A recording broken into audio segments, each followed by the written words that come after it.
chegou a hora da nossa reportagem especial. Há 30 anos, objetos voadores não identificados foram perseguidos por aviões caça da Força Aérea Brasileira nas áreas de São Paulo e do Rio de Janeiro. Você vai conhecer agora gravações inéditas desse episódio, que ficou conhecido como a Noite Oficial dos OVNIs. Foi assim que o Fantástico deu a notícia.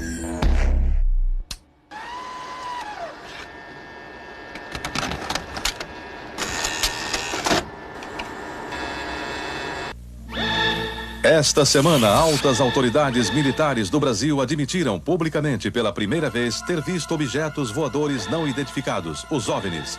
O próprio ministro da Aeronáutica, Brigadeiro Moreira Lima, deu a entrevista para informar que pilotos das bases de Santa Cruz, no Rio de Janeiro, e de Anápolis, em Goiás, chegaram até a perseguir e a ser perseguidos pelos objetos voadores não identificados na região de São José dos Campos, sobre o Vale do Paraíba, e trechos do estado do Rio de Janeiro.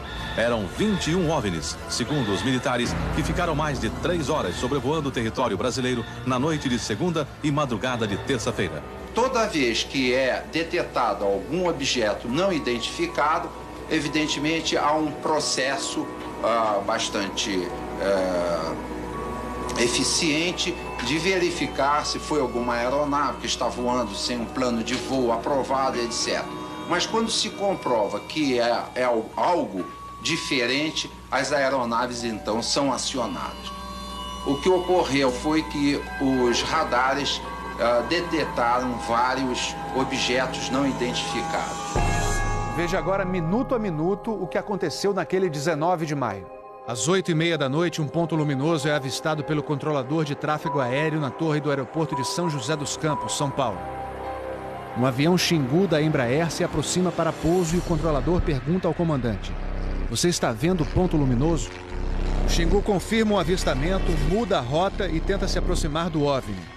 Quem estava no comando do avião era o coronel Osiris Silva, que voltava de Brasília depois de tomar posse como presidente da Petrobras.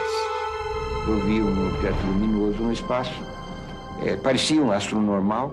Eu voei na direção dele e após 5, 6 minutos de voo, fiquei com a impressão de que ele começou a esmaecer, perder a intensidade e o brilho. 9h14 da noite. O controle de radar de São Paulo registra sinais sem identificação. 9h20.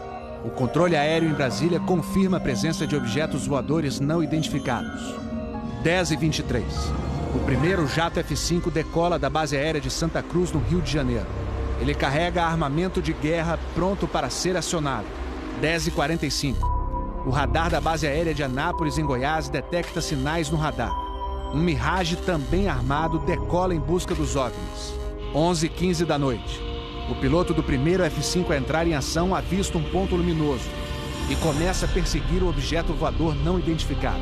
Nosso objetivo justamente era esse, se aproximar e identificar. Nós não conseguimos nem nos aproximar, muito menos identificar. 11h17. Mais um Mirage decola da base de Anápolis para perseguir os objetos.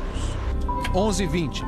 O caça F-5 recebe pela primeira vez um sinal no radar de bordo confirmando a presença do objeto não identificado à sua frente. 11h36. O terceiro Mirage sai da base de Anápolis, mas não consegue contato visual com os OVNIs. Naquela noite, 5 jatos da Força Aérea foram acionados e retornaram sem conseguir se aproximar dos objetos. Os radares do Sindacta em Brasília registraram um total de 21 sinais desconhecidos no céu do Brasil.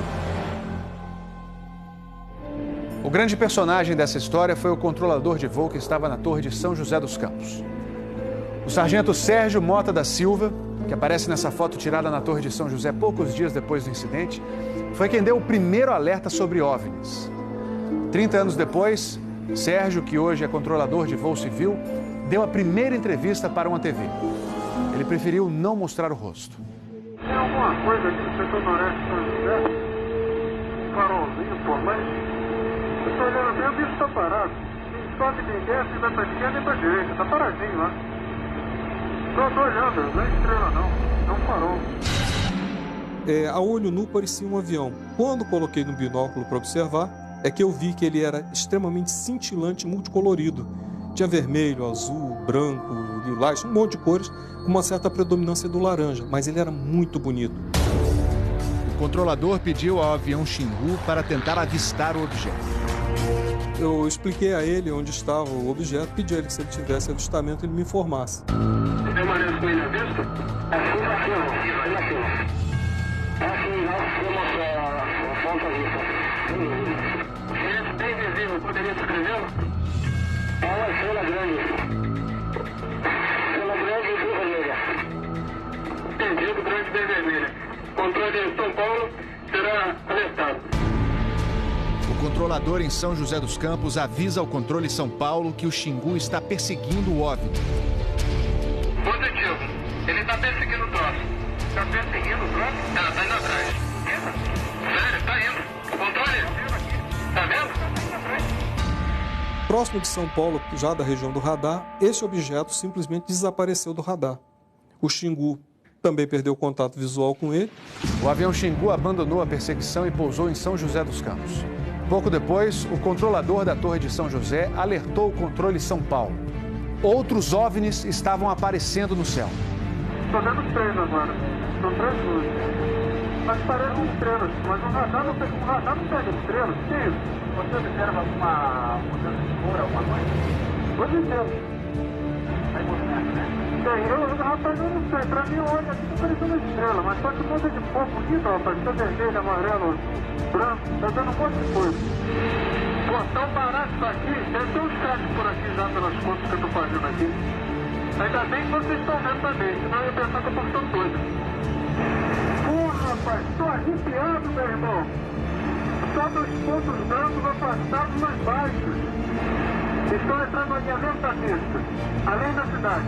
Tem 2 altos aqui no alinhamento da pista e tem mais uns 2 ou 3 embaixo, do outro baixo agora. Continuam se movimentando. Coisa linda, meu irmão. Pô, tá ficando bom esse negócio, viu? Tá ficando bom. O controlador Sérgio Mota da Silva faz uma revelação surpreendente. Ele tentou fazer contato com os OVNIs usando as luzes de balizamento da pista de pouso. Se eu aumentava o brilho do balizamento das luzes do balizamento, aliás, eles se afastavam. E se eu diminuía a intensidade das luzes do balizamento, eles se aproximavam. Pareciam responder de modo inteligente aos sinais que eu fazia com as luzes da pista de pouso e decolagem. O controlador Sérgio fala com o controle aéreo em Brasília. Fala, Brasília. Brasília? Boa noite, bem-vindo ao Festival dos Discos Voadores. É uma loucura isso aqui, cara. Pô, os que eu pude ver mudavam de cor o tempo todo. Vermelho, amarelo, azul, lilás, aquele festival de cores. As ocorrências terminaram já perto do nascer do dia, lá pelas 4 e pouco, 5 horas da manhã. Os últimos objetos foram vistos. Como é que tá a situação aí? Pô, rapaz, isso aqui foi um festival. E agora, como é que tá? Agora eu não cheguei a ver mais não. Você não informa nada, não? Positivo. Mas você não viu nada, não está nada. Positivo. O Fantástico também teve acesso às gravações das conversas entre os pilotos e a defesa aérea. Um desses pilotos era o capitão Armindo de Souza Viriato. Veja agora como foi que ele perseguiu um OVNI com armamento pronto para ser usado. Eu tenho contato. Convite? Estou em contato. Prossiga nesse contato, caçador. 7. Caçador passando a Rojão.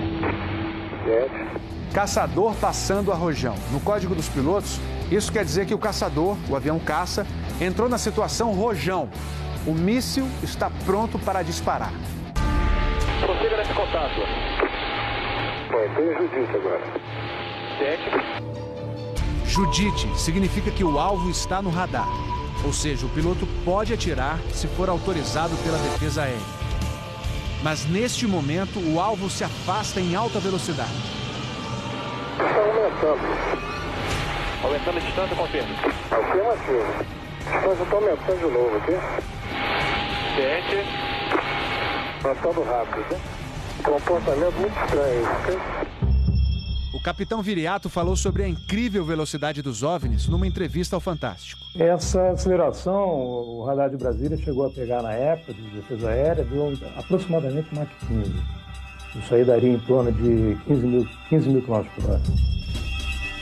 15.000 quilômetros por hora é uma velocidade muito acima dos jatos mais rápidos do mundo, que chegam no máximo a 4.000 quilômetros por hora. Um documento confidencial do Comando de Defesa Aérea de junho de 1986 concluiu: os objetos produziram ecos nos radares do sistema de defesa e também nos jatos que perseguiram os OVNIs. Houve contato visual dos pilotos. Os objetos atingiram velocidades supersônicas e mostraram capacidade de acelerar e desacelerar de modo brusco. E a principal conclusão do relatório: os fenômenos são sólidos e refletem inteligência, pela capacidade de acompanhar e manter distância dos observadores, como também voar informação. Não foi possível identificar a origem dos objetos. Foram esses dois ufólogos, pesquisadores de OVNIs, que conseguiram no Arquivo Nacional em Brasília a liberação gratuita dessas gravações. O fenômeno OVNI é real, existe, e o governo sabe disso, as Forças Armadas sabem disso. Essa documentação sendo exposta para o público permite que as pessoas entendam que isso não é brincadeira. Não tem como a gente falar que seriam naves extraterrestres, né?